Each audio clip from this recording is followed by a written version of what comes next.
Good afternoon, coming live to you from Hamilton Orthopaedics. I'm Erica Maxam, physical therapist. I'm going to go over some spinal structures, body mechanics, posture, and ways to improve this so you don't injure your back with regular functional activities and recreational related activities as well as working related activities. So first and foremost, we're going to discuss anatomy.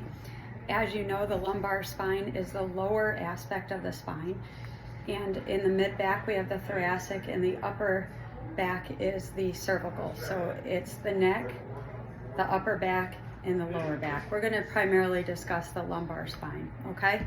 With the lumbar spine and all regions of the spine, there's a vertebrae, a disc, a vertebrae, a disc, and a vertebrae.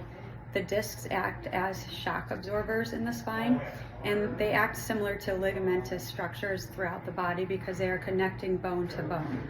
The difference with the disc compared to a ligament, such as an ankle ligament that you may sprain when you roll an ankle, is that there's a gelatinous material in the middle of it that is great because it allows for shock absorption when we're jumping, running, and doing those types of activities. However, it can also create problems because it moves throughout the day based on the activities that we're performing. So when you look at the disc and you're looking at it with a bird's eye view, so looking straight down on it, the outer portion is called your annulus fibrosus. That's a tight fibrous structure such as that of a ligament. And then deep in the middle is a more gelatinous material called your nucleus fibrosus, okay? When we have a disc herniation, disc bulge, all those are referring to that fluid migration, okay? When we bend forward in the spine, the front of the vertebrae are actually becoming closer together, and that fluid is shifting, and it typically goes posterior, okay? Because as we bend forward, it's gonna approximate in the front where the posterior aspects are all opening up, and that fluid is then shifting backwards. And the problem with that is that the spinal cord lies in the posterior aspect. There's a ligamentum flavum that protects the spinal cord that fluid will hit, and then it has to decide to go right or left typically. And that is why when people have sciatic type pain, they have pain down one leg instead of both, okay? So in regards to disc herniation, 80% of the time, the problem lies within one side versus both.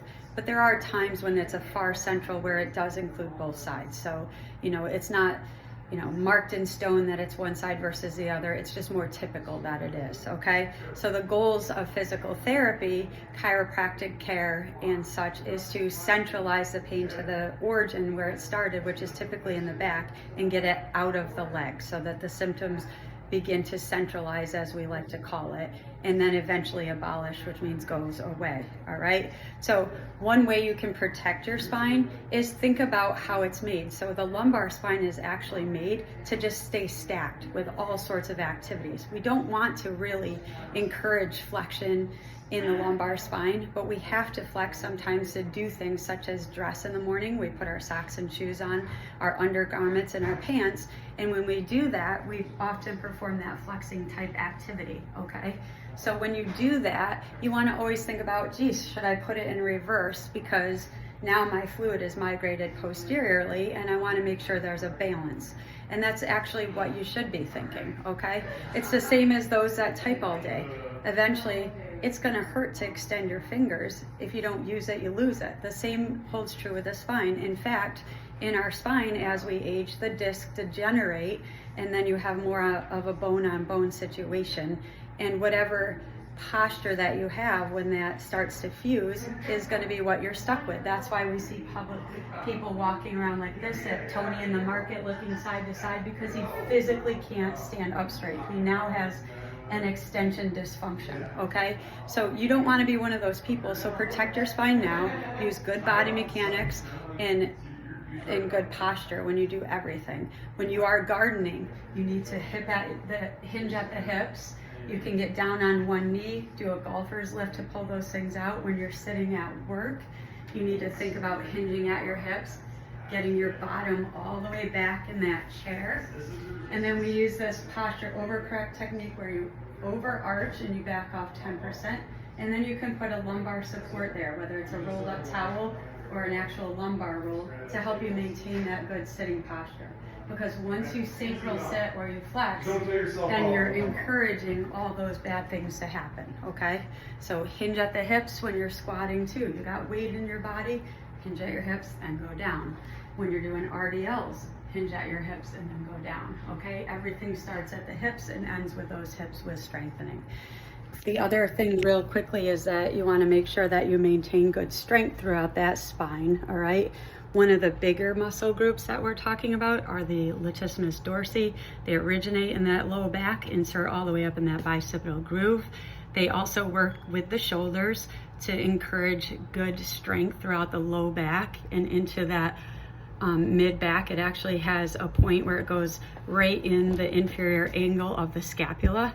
In addition, we have all these upper back muscles to help with posture. We have our middle and lower traps and our rhomboids, encouraging that scapular strength, mobility, and positioning so that we don't develop faulty postures as well. And then there's very deep muscles that are in the lumbar spine that also help stabilize the spine. And those muscles are there to help you create that tight corset before you lift things and encourage that spine to stay in good posture throughout all sorts of bed mobility, sit to stand activities, strengthening activities, so you can encourage that good posture. Okay, that's all I have for you today. Keep on crushing that good posture, protecting your spine, and trying not to cause injury to it by just using good mechanics all the time. Take care. Until next time, have a great day.